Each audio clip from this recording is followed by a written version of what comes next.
ನಮಸ್ಕಾರ ಸ್ನೇಹಿತರೆ. ಮಾಜಿ ಸಿಎಂ ಒಬ್ಬರ ಜೊತೆ ಕನ್ನಡದ ಖ್ಯಾತ ನಟಿಯೊಬ್ಬರು ಸಿಡಿ ಪ್ರಕರಣದಲ್ಲಿ ಸಿಲುಕಿಕೊಂಡಿರುವ ಒಂದಷ್ಟು ಮಾಹಿತಿಗಳು ಲಭ್ಯವಾಗುತ್ತಿವೆ. ಈಗ ಕನ್ನಡದ ಟಾಪ್ ಹೀರೋಯಿನ್ ಯಾರಪ್ಪ ಅದ್ರಾಗಿದ್ದಾರ? ಟಾಪ್ ನಟಿ ಅವಳೆ ಅವಳ ಅವಳೆ ಹೆಸರಾಂತ ನಟ ಇಂಡಸ್ಟ್ರಿಗೆ ಪರಿಚಯಿಸಿದಂತ ನಟಿ ಅವಳು. ಹೆಸರಾಂತ ನಟ ಹೆಸರಾಂತ ನಟ ಹ್ಮ್ ಸಿನಿಮಾ ಇಂಡಸ್ಟ್ರಿಗೆ ಪರಿಚಯಿಸಿದ ನಟಿ ಅವಳು.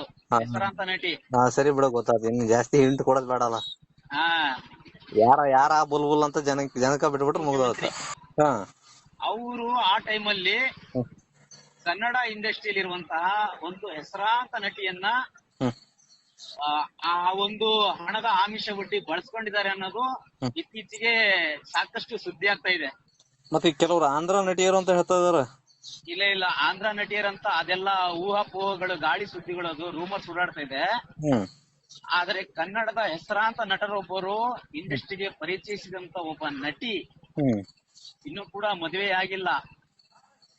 ಇಷ್ಟೆಲ್ಲ ಹಿಂಟ್ ಕೊಡ್ತಾ ಇದ್ರೆ ನಿಮಗೆ ಗೊತ್ತಾಗ್ಬಿರುತ್ತೆ ಯಾರು ಅಂತ ಹೇಳಿ. ಆ ನಟಿ ಈ ಒಂದು ಸಿಡಿಯಲ್ಲಿ ಇದ್ದಾರೆ ಅಂಬುದು ಬಹುಶಃ 90% ಎಲ್ಲಾ ಕಡೆ ಈ ಸುದ್ದಿ ಓಡಾಡ್ತಿದೆ. ಅವರೇ ಇದ್ದಾರೆ ಈ ಒಂದು ಪ್ರಕರಣದಲ್ಲಿ, ಅವ್ರ ಹೆಸರೇ ಹೆಚ್ಚಾಗಿ ಕೇಳ ಬರ್ತಾ ಇದೆ.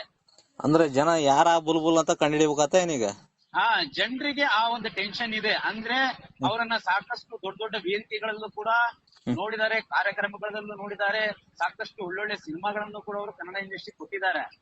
ಆದ್ರೆ ಆ ಒಂದು ಹೆಸರು, ಆ ಒಂದು ನಟಿಯ ಹೆಸರು ಈ ಒಂದು ಸಿಡಿಯಲ್ಲಿ ತಲುಕಾಕೊಂಡಿದೆ. ಈಗ ಅದನ್ನ ಬಹಿರಂಗವಾಗಿ ಹೇಳಕ್ ಆಗಲ್ಲ. ಬಹಿರಂಗವಾಗಿ ಇನ್ನೂ ಅದು ಎಲ್ಲ ತನಿಖೆಗಳು ನಡೀಬೇಕು. ಅವೆಲ್ಲವೂ ಕೂಡ ವಿಚಾರಣೆ ಬಳಿಕವೇ ಕೂಡ ಒಬ್ಬರ ಹೆಸರನ್ನ ಹೊರಗೆ ಹಾಕ್ಬೇಕಾಗತ್ತೆ. ಅಲ್ಲಿ ತನಕ ಯಾರ ಹೆಸರನ್ನು ಕೂಡ ನಾವು ಹೇಳುವಂತದ್ದು ತಪ್ಪಾಗುತ್ತೆ.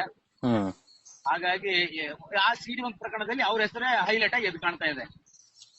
ಮಾಜಿ ಮುಖ್ಯಮಂತ್ರಿಗಳು ಮತ್ತು ಕನ್ನಡದ ಟಾಪ್ ನಟಿ ಮತ್ತು ಮಾಜಿ ಮುಖ್ಯಮಂತ್ರಿಗಳ ಹೆಸರು ಆ ಒಂದು ಸಿಡಿ ಪ್ರಕರಣದಲ್ಲಿ ಕೇಳ ಬರ್ತಾ ಇದೆ.